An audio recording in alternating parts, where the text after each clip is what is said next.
어린이들에게 먼저 물어보겠습니다.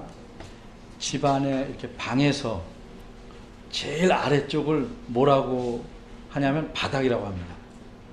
그러면 가장 위에 쪽, 이렇게 위쪽을 이게 전등이 매달려 있는 것을 뭐라고 그러죠? 천장. 맞습니다. 그러면 하늘이 둥글다고 가정할 때 그 하늘에서 제일 높은 곳을 뭐라고 말하는지 압니까? 천장과 비슷한데 천장 아니고 네? 제가 잘못 들었나요? 천정이라고 합니다. 천정. 네. 정상할 때 정입니다. 천정이라고 합니다. 하늘의 꼭대기다 하는 뜻입니다. 8장 13절을 봅니다. 요한이 보니까 독수리가 날아가고 있습니다. 이 독수리가 공중을 날아가면서 큰 소리로 외치는 소리를 요한은 듣습니다. 여기서 공중이라는 것이 그저 우리 보통 새들이 날아갈 때 보는 그 정도 높이의 하늘을 가리키는 것이 아닙니다. 여기서 공중이란 하늘의 꼭대기인 천정을 가리키는 것입니다. 실제로 독수리가 높이 날 수 있다고 해도 이처럼 태양이 정오에 하늘 꼭대기에 이르는 것처럼 높이 날아오를 수는 없을 것입니다. 그런데 요한이 지금 보는 것은 환상, 이상이기 때문에 가능한 것입니다. 그럼 왜 독수리가 이렇게 높이 날아갑니까? 독수리가 높이 날면서 큰 소리로 외치는 것을 모든 사람이 들을 수 있게 하려는 것입니다. 예를 들어서 산 아래서 말하면 그 근처에 있는 사람들만 들을 수 있겠지만 산 정상에 올라가서 말하면 크게 소리치면 더 멀리서도 들을 수 있는 것처럼 하늘 꼭대기를 날면서 큰 소리를 외치면 모든 사람이 다 들을 수 있는 것입니다. 그런데 독수리가 무엇이라고 외칩니까? 이렇게 외칩니다. 땅에 거하는 자들에게 화가 있으려다. 새 천사가 앞으로 불게 될 나팔 소리 때문이다. 이렇게 외칩니다. 이제까지 7 천사들 중에서 4 천사가 나팔을 불어서 땅과 바다와 강들의 각각 3분의 1이 파괴됐고 해달별의 3분의 1이 어두워졌습니다. 7 천사 중에서 아직 나팔을 불어야 할 천사가 3이 더 남아 있습니다. 이들이 나팔을 불면 땅에 거하는 자들에게 임할 재앙은 더욱 심하고 무서운 것이 될 것입니다. 그래서 독수리는 땅에 거하는 자들에게 화가 있을 것이라고 외칩니다. 여기서 우리는 이런 끔찍한 소식을 전하는 도구로서 독수리가 등장한 것이 매우 적합하다 하는 사실에 대해서 좀 짧게나마 생각해 보겠습니다. 우선 독수리는 사람들이 인정하는 바대로 새들의 왕입니다. 그러기에 가장 힘이 세서 가장 높이 날 수 있는 날짐승입니다. 게다가 독수리는 흔히 죽음이 있는 곳에 나타나는 맹금류입니다. 따라서 죽음이 임할 것임을 미리 알려주는 도구로서 적합합니다.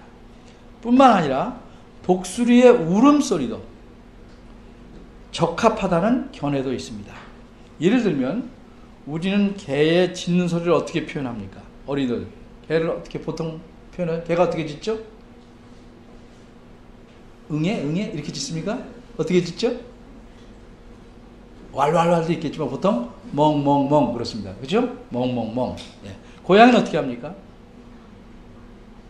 야옹? 네, 야옹야옹 하죠. 근데 다른 나라 사람들은 다르게 표현합니다. 일일이 목사님 말하지 않지만 왜 그러냐면 그들의 귀에는 그 짐승들이 우는 소리가 짖는 소리가 우리와 다르게 들리기 때문입니다. 그런데 독수리는 어떤 소리를 낼까요? 우리는 어떻게 표현하는지 저는 모르겠습니다. 혹시 아시는 분 있어요? 독수리는 어떻게 웁니까? 독술?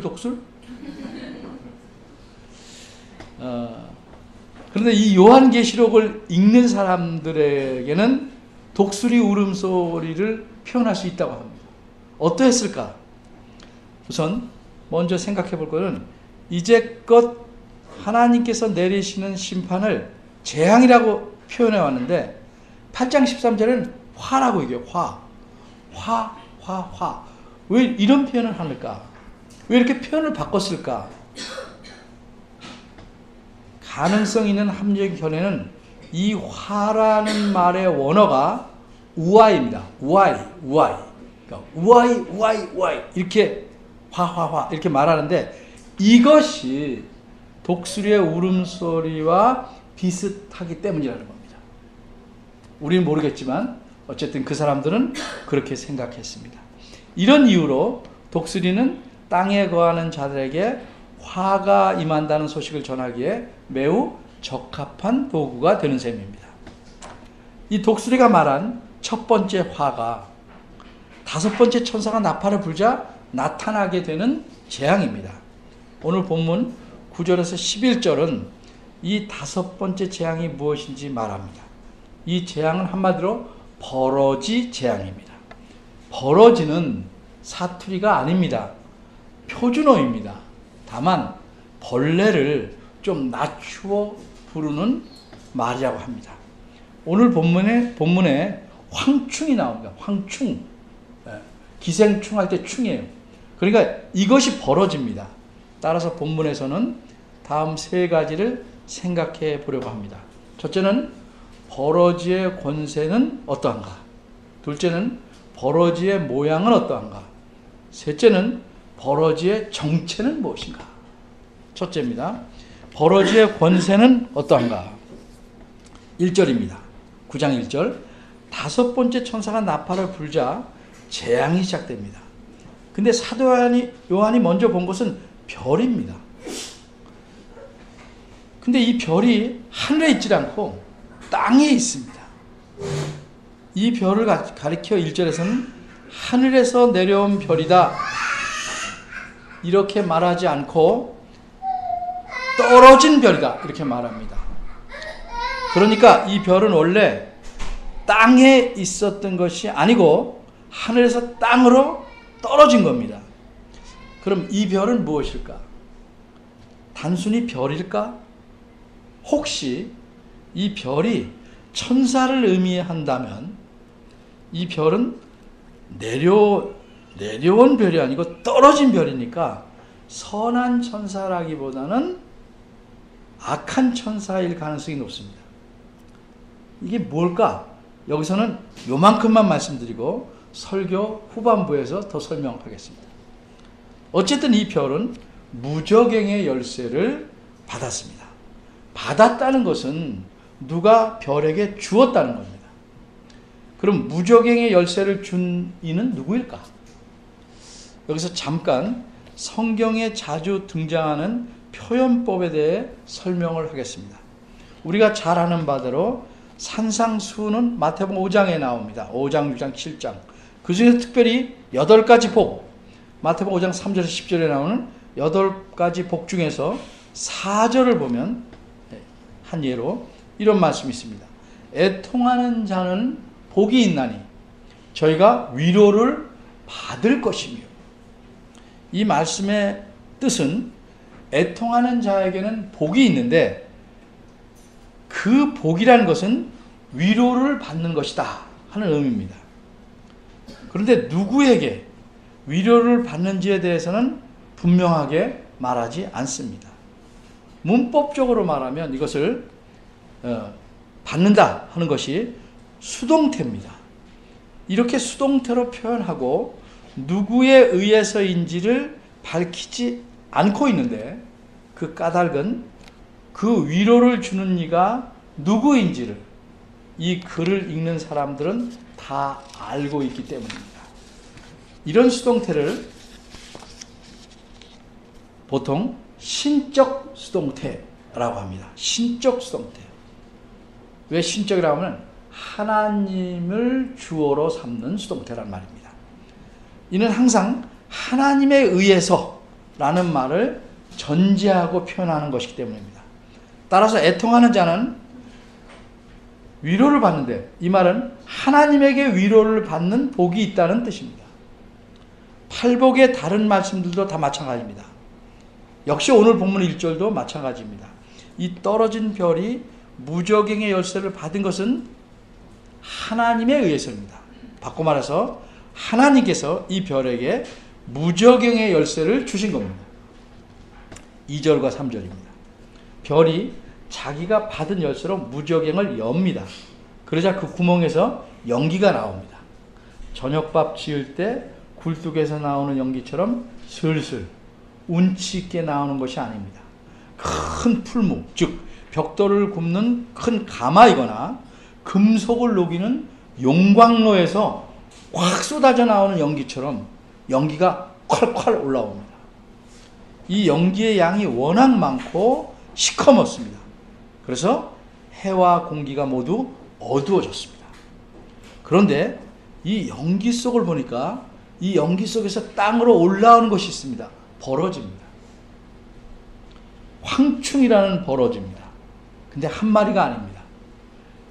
정확히 말하면 황충들인데 셀 수 없을 만큼 무수히 많은 황충들이 연기를 따라 땅으로 올라옵니다.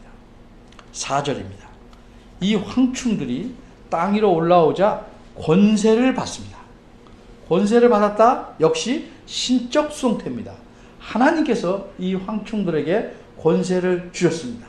근데 이 권세는 전갈이 가진 권세와 같습니다. 권세란 말하자면 어떤 일을 행할 수 있는 권한과 능력입니다. 전갈은 주로 사막에 사는 곤충입니다. 사전에 따르면 전갈은 남극, 북극 지방을 제외한 전 세계에서 볼 수 있는 동물로 약 1100여 종이 있다고 합니다. 8개의 걷는 다리와 걸어가는 다리와 개처럼 커다란 집게다리가 한 쌍이 있고 낮에는 주로 돌이나 땅 밑에 갈라진 틈이나 구멍에서 지내다가 밤이 되면 사냥에 나서는데 이때 집게발을 이용해서 먹이를 잡는다고 합니다. 그리고 몸 위로 이렇게 구부러지고 가늘게 긴 꼬리 끝에는 날카로운 독침이 연결되어 있어서 싸움이 격렬해지거나 위험을 느끼면 그 독침으로 독액을 찔러 넣어서 적을 죽인다고 합니다. 전갈은 시력이 좋지 않아서 배 밑에 있는 우리 머리 위에 있는 빈 모양의 그 마디에 있는 판으로 땅의 진동을 파악하고 예민한 촉각을 이용해 어둠 속에서도 먹잇감을 사냥할 수 있다고 합니다.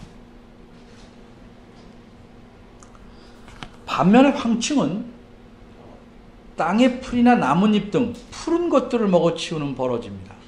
그런데 5절과 6절을 보니까 황충은 원래 자신들이 먹던 것을 먹으면 안 됩니다.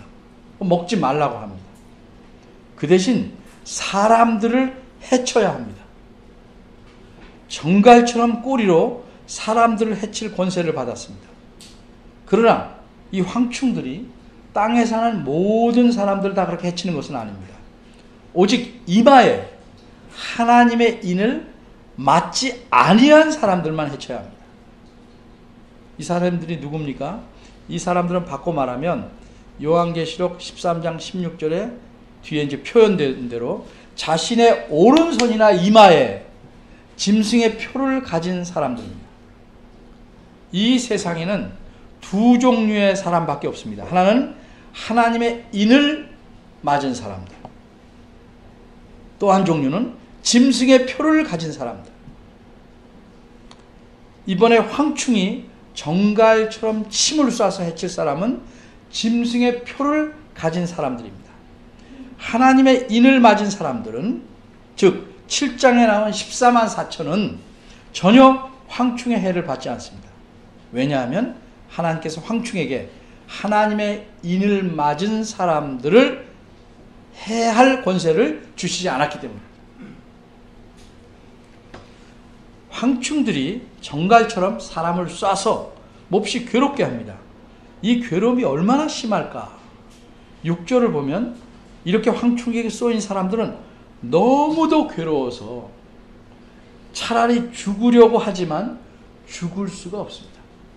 6절을 원문에 따라 풀이하면 황충에게 쏘인 사람들의 상황을 좀 더 실감나게 느낄 수 있을 것입니다. 이렇게 풀이할 수 있습니다. 그 기간에 사람들이, 그 황충에 쏘인 사람들이 죽음을 찾아보려고 애를 쓰지만 찾지 못하고, 죽기를 간절히 열망하지만 오히려 죽음이 그들에게서 도망쳐버린다. 멋진 식구입니다. 좀 무섭긴 하지만. 사람들은 이렇게 고통스럽고 괴로운 상태에서 5달 동안 살아야 합니다. 그럼 어째서 5달인가? 합리적인 설명으로 2가지 견해를 제시할 수 있습니다. 하나는 황충이 나타나는 시기가 4월에서 9월입니다. 그래서 5달이라는 견해입니다. 다른 하나는 황충이라는 버러지가 생존하는 기간이 하루살이가 하루인 것처럼 5달이기 때문이라는 견해입니다. 이 둘 중 어떤 것이든 황충에게 주어진 권세는 오직 5달만이 유효기간입니다. 이 기간 동안 황충은 하나님의 인을 맞지 않은 모든 사람들을 죽도록 괴롭히는, 그러나 죽을 수는 없게 괴롭히는 권세를 받았습니다. 이처럼 황충이 가진 권세를 10절에서는 한 문장으로 이렇게 묘사합니다. 전갈과 같은 꼬리와 쏘는 살이 있어 그 꼬리에는 5달 동안 사람들 해하는 권세가 있더라. 2번째입니다. 이 버러지의 모양은 어떠한가? 전갈보다 훨씬 더 심한 괴로움을 주는 권세를 받은 황충은 무언가? 황충이란 한문인데, 한문의 뜻은 누를황, 벌레충, 그래서 색깔이 누런 벌레 아닙니다. 이 황은 누렇다는 누를황이 아니고 누리황입니다. 누리황. 누리는 우리말 사전을 보면 사막에 사는 메뚜기를 가리킵니다. 따라서 황충이란 이 말은 원어의 뜻에 가깝게 번역하라고 아주 애써서 표현한 낱말입니다.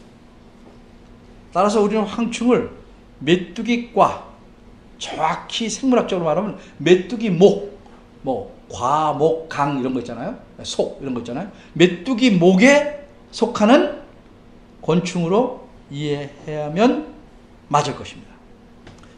그런데 이 메뚜기 종류는 열대지방을 중심으로 전 세계에 무려 2만여 종이 분포합니다. 그리고 우리나라에서도 200여 종이나 확인된다고 합니다. 구약성경 요엘서 1장 4절을 보면 이런 말씀이 있습니다. 팥종이가 남긴 것을 메뚜기가 먹고, 메뚜기가 남긴 것을 늑이 먹고, 늑이 남긴 것을 황충이 먹었도다. 이 말씀을 보면 4가지 생물이 나옵니다. 팥종이, 메뚜기, 늑, 황충. 이것들이 무엇일까? 먼저 예를 하나 들어봅니다. 방아깨비, 여치, 송장해비, 풀무치, 이런 것들 들어보셨어요? 어린이들 들어봤어요? 방아깨비 알죠? 네, 그러면 여치 알아요? 지민이가 알면 다 아는 거야? 네, 좋아요. 송장해비. 송장해비 모르는 거야. 메뚜기 같은데 색깔이 송장 같아. 썩은 송장 같아. 이게 송장해비라고 그래요. 풀무치. 여치 비슷한 거야. 네, 굉장히 큰 메뚜기예요. 이런 것들은 다 메뚜기 종류에 속하는 곤충입니다. 하나님께서 요엘 선지자를 통해서 이스라엘에게 심판을 내리겠다고 말씀했습니다. 메뚜기 떼들을 보내서 농작물을 다 먹어치우게 하시겠다는 겁니다. 맨 먼저 팥종이라는 메뚜기 떼가 와서 농작물을 먹어치웁니다. 그리고 남습니다. 이 남은 것들은 메뚜기, 우리가 보는 진짜 메뚜기 그런 것들이 와서 먹겠고, 또 남은 것들은 늑이라고 하는 메뚜기 떼가 와서 또 먹습니다. 그리고 앞에 것들이 먹을 만한 것들을 다 싹쓸이 했겠죠. 그러니까 사실 남은 것들은 거의 없지만, 그래도 황충이라는 메뚜기 떼가 또 와서 찌꺼기라도 모조리 앞에 것들이 먹어치우지 못한 딱딱한 것, 거친 것도 다 먹어치우게 하는 심판을 하시겠다는 뜻입니다. 이렇게 메뚜기 재앙을 통해서 이스라엘 사람들이 먹어야 할 농작물을 다 먹어치우면 사람들 어떻게 삽니까? 사람들의 고통이 얼마나 심하겠습니까? 이 메뚜기 떼의 재앙이라는 건 우리의 상상을 뛰어넘습니다. 자료에 의하면 전 세계에서 메뚜기 떼 피해가 심한 대표적인 지역은 아프리카라고 합니다. 그런데 1784년 남아프리카에서 약 3천억 마리의 메뚜기가 약 3,000제곱킬로미터의 농토에 해를 입혔는데 이게 최악의 기록이라고 합니다. 그 뒤에 200년이 훨씬 지나서 지금부터 한 몇 년 전인 2011년에 아프리카 대륙의 옆에 있는 큰 섬 마다가스카르에서 메뚜기 떼가 피해를 입혔는데 그 농토도 3,000제곱킬로미터가 넘는 것으로 추산되었다고 합니다. 그럼 3,000제곱킬로미터가 넘는 것은 얼마나 되는가? 이 남한의 넓이가 얼마나 되는지 아십니까? 남한의 넓이가 정확하게 99,720제곱킬로미터입니다. 쉽게 말하면 10만 제곱킬로미터입니다. 그러면 3,000제곱킬로미터는 남한 면적의 90배가 넘는 면적입니다. 상상을 초월합니다. 이 황충의 모양은 어떠한가? 황충의 모양은 7절에서 10절까지 잘 나타나 있습니다. 앞에서 말씀드린 대로 황충은 메뚜기의 종류인데 그 7절에서 10절까지 나타나는 묘사를 보면 너무 무섭습니다. 황충은 말들 같아요. 말. 메뚜기 사진을 잘 보니까 얼굴 앞이 진짜 말 같아요. 얼굴이 근데 여기서 사람 같아요. 사자의 이빨을 가졌고 그러니까 뭐든지 씹어먹을 수 있죠. 날개 소리는 많은 말들이 전쟁터로 달려 들어가는 소리 같고 정갈처럼 꼬리가 있고 쏘는 살을 갖고 있다고 합니다.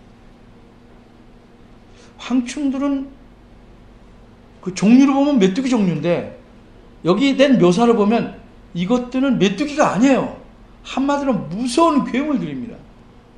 이런 괴물은 실제로는 존재하지 않습니다. 그러니까 황충이란 건 땅에 거하는 자들을 해치는 재앙이 얼마나 끔찍할지를 묘사하기 위해 등장한 괴물들입니다. 그럼 이런 괴물 같은 황충의 모양이 어디서 유래하는 것일까? 어디서 생겨날 것일까? 오래된 지금의 아랍 속담에는 황충이 자주 인용된다고 합니다. 거기에는 황충이 이렇게 묘사되어 있다고 합니다. 황충은 말과 같은 머리를 가졌고 사자와 같은 가슴과 낙타와 같은 발을 가졌으며 뱀과 같은 몸과 여인의 머리털 같은 더듬이를 가졌다. 그 황충을 의인화한 거죠. 비유한 거죠. 그런데 오늘 본문에 나타난 황충의 모습은 이런 아랍 속담이 아니고 구약 성경 요엘서 2장 4절에서 10절에 근거한 것입니다. 그 말씀을 표준 세번역 개정판으로 쉽게 알 수 있도록 읽어보겠습니다. 그들은 떼지어 몰려오는 말과 같고 달려오는 군마와 같다. 이 봉우리에서 저 봉우리로 달리는 소리는 병거의 굉음과도 같고 불꽃이 건불을 태우는 소리와도 같다. 그들은 막강한 군대가 공격 명령을 기다린 것 같이 전열을 갖춘다. 그들이 접근하면 모두들 자지러지고 모두들 얼굴빛이 하얗게 찔린다.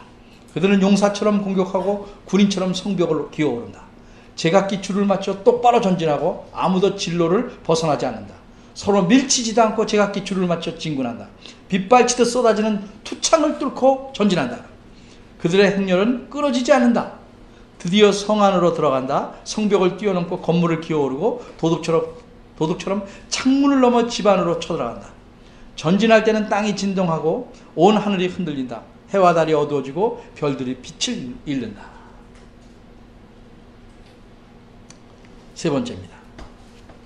이 버러지의 정체는 무엇인가? 이 황충들은 그냥 단순한 메뚜기 떼가 아닙니다.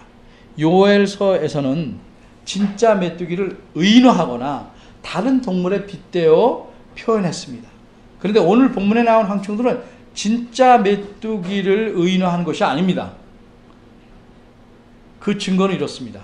우선 진짜 황충들은 푸른 것들을 먹어치워서 사람에게 해를 입힐 뿐입니다. 사람에게 직접 해를 끼치진 않습니다. 그런데 오늘 본문의 황충들은 사람을 직접 해칩니다. 두 번째로, 또 진짜 황충에는 정갈의 꼬리 같은 거 없습니다. 그런데 오늘 본문의 황충에는 정갈의 꼬리가 있어서 그것들로 사람을 쏴서 해칩니다. 세 번째로, 또 진짜 황충들은 무저경 속에 있다가 연기를 따라 땅으로 올라오지 않습니다. 끝으로 네 번째로, 진짜 황충들에게는 이른바 지도자가 없습니다. 맨 앞에 날아가는 그 기러기 이것처럼 지도자가 없습니다. 잠언 30장 27절 보면 메뚜기를 가리켜 이렇게 말합니다. 임금이 없을 때 다 떼를 지어 나가는 메뚜기. 그렇지만 오늘 본문 11절을 보면 오늘 본문의 황충들에게는 분명히 임금, 왕이 있습니다. 이 왕을 가리켜 무저갱의 사자라고도 합니다. 그리고 이 왕의 이름이 무엇인지 히브리어로 헬라어로 알려줍니다. 히브리어로는 아바돈이고 헬라어로는 아볼루온입니다. 그런데 이 두 이름이 다 같은 뜻입니다. 그 뜻은 파괴자입니다. 파괴자, 멸망시키는 자. 그럼 이 황충들의 왕은 누군가? 이 왕이 누군지를 알아야 황충의 정체를 알 수 있습니다. 이 왕의 이름이 파괴자라는 사실은 이 왕이 어떤 일을 하는지 그 일의 성격을 알려줍니다. 이 왕은 건설하는 일을 하는 것이 아니고 파괴하는 일을 합니다. 건지는 일을 하지 않고 망하게 하는 일을 합니다. 하나님께서 만족할 만큼 좋게 창조하신 이 세상을 파괴하고 하나님이 지으신 새 사람들을 파괴합니다. 그러니까 이 왕은 하나님과 대척점에 있는, 정반대에 있는 존재입니다. 예수 그리스도를 구원자, 구주라고 하는데 이 왕은 정반대말인 파괴자입니다. 그럼 그 존재는 누굽니까? 오직 하나입니다. 마귀, 즉 사탄입니다. 이 왕을 가리켜 무저갱의 사자라고 했는데 이 말을 원어로 말하면 그 무저갱의 천사입니다. 그 무저갱의 천사.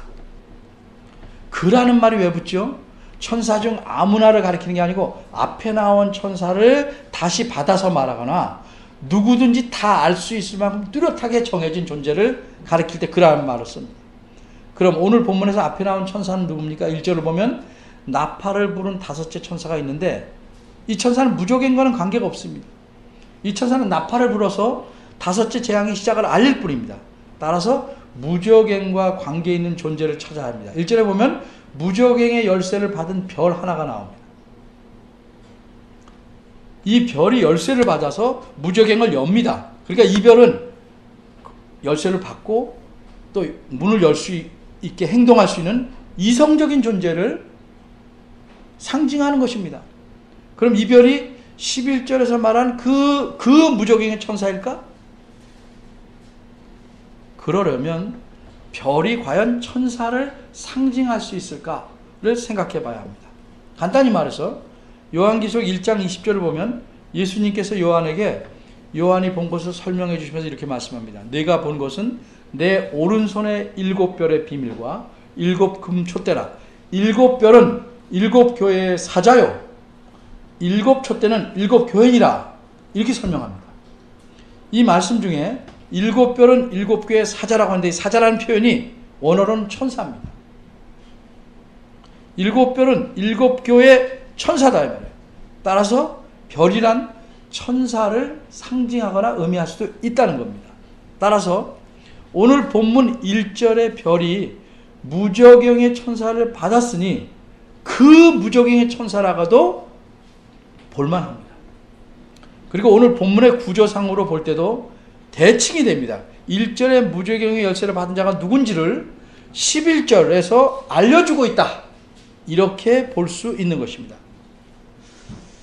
그런데 1절의 별과 11절의 왕이 과연 동일한 인물인지를 좀 더 확실히 알려면 무적행의 뜻을 좀 살펴봐야 돼요.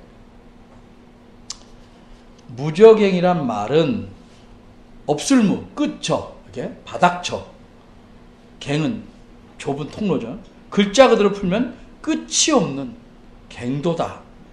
이게 이제 한문의 뜻입니다. 그럼 성경에서 이렇게 무적행은 어떤 곳인가? 요한계시록에서는 이제 뒤에도 무적행이 여러 번 나오지만 요한계시록 외에는 누가복음 8장 31절과 로마서 10장 7절에만 나옵니다. 로마서 10장 7절에서는 우리말에서는 무적행이라고 안 그러고 음부라고 그랬어요. 어쨌든 여러 곳에 나오는 무적행 의미를 제가 종합하면 무적행이란 사탄과 그 신복인 바다에서 나온 짐승, 13장 우리 공부했죠. 바다에서 나온 짐승이 머무는 초소입니다. 물론 이들이 머무니까 그들의 부하들도 같이 머물고 있겠죠. 그런데 그 거처에서 만일 나오지 못하게 막을 경우에는 그 집이, 장소가 연금된 장소가 되는 겁니다. 그래서 감옥도 될 수 있습니다. 따라서 1절의 별이 무적행 열쇠를 받아서 그것을 열 수 있었다 하는 것은 이렇게 비유할 수 있습니다. 내가 주인이면 내 집 문을 탁 따고 들어가는 겁니다. 집을 주인이 자기 집을 마음대로 열 수 있듯이 이 별이 무적행을 자기 집으로 삼고 있는 존재다. 즉 무적행의 천사라고 말할 수 있는 것입니다. 그러기에 여기서 나온 황충들은 사탄의 부하들로서 사람들을 해치는 악한 영들, 즉 귀신들을 상징하는 것입니다. 그럼 오늘 본문에서 우리가 하나님에 대해서 알아야 될 중요한 사실은 무엇인가? 하나님께서 다섯째 나팔을 불게 하신 후에 세상을 심판하십니다. 그런데 누구를 사용합니까? 황충들을 사용해서 심판하십니다. 이게 뭐가 이상할까? 자세히 말하자면 하나님은 하나님의 인을 맞지 않은 자들을 심판합니다. 하나님을 대적하고 사탄을 따르는 자들을 심판하십니다. 그런데 누굴 사용하는가? 사탄의 부하들인 황충들을 사용합니다. 쉽게 말해서 적으로 적을 치는 겁니다.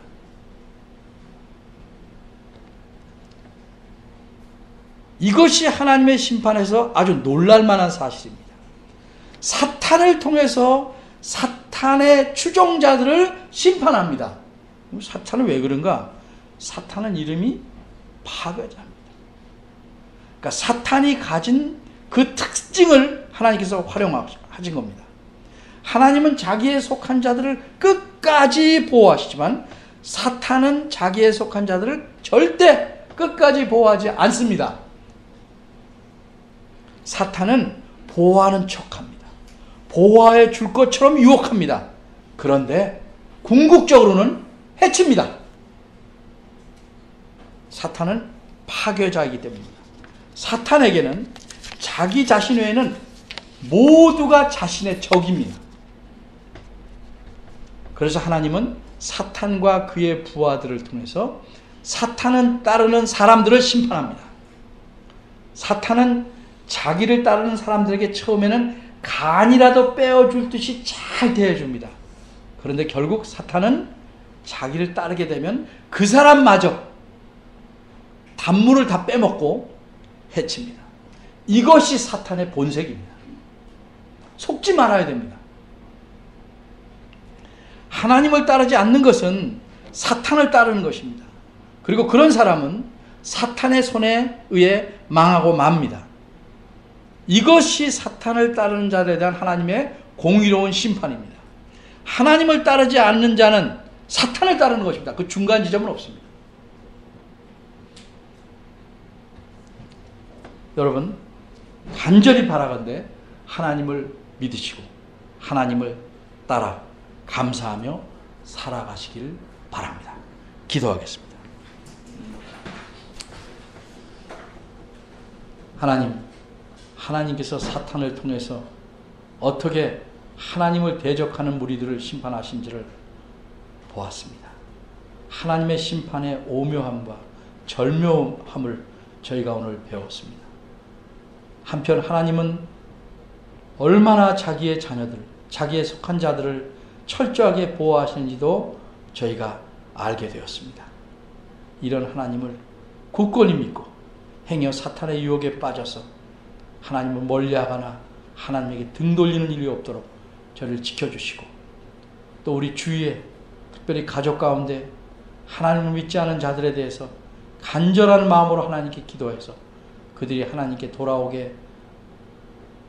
수 있는 은혜를 받기를 저희들이 바라도록 도와주시옵소서. 저희 마음에 성령을 주셔서 하나님의 자녀가 되게 하셨사오니 하나님을 기쁘시게 하는 삶을 살도록 저를 이끌어 주옵소서.